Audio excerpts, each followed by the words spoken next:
Je fabrique un manche de couteau au tour à bois. Pour ça, je pars d'un morceau qui a une excroissance en me disant que ça serait sympa d'avoir un nœud sur le manche. Pendant que je commence à dégrossir, on peut entendre que le morceau est en train de créer un solo de claquettes.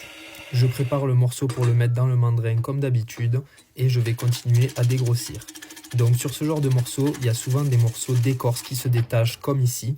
Là, c'est pas très grave parce qu'il est resté au niveau de la pièce de bois, mais parfois ça arrive directement dans la visière et ça peut surprendre. Vous avez été quelques-uns à me demander pourquoi partir d'un si gros morceau pour finir avec une pièce de bois beaucoup plus petite.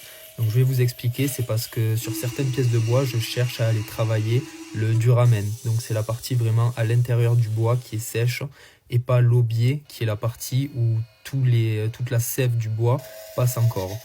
J'ai terminé la forme finale de mon manche et je vais commencer à faire chauffer la platine du couteau pour pouvoir l'insérer à l'intérieur.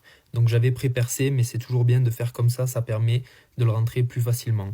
Je le colle ensuite avec de l'époxy et c'est déjà terminé. J'aime beaucoup le fait qu'il y ait des défauts, des trous et des nœuds, c'est vraiment ce que je voulais et je le trouve plutôt sympa.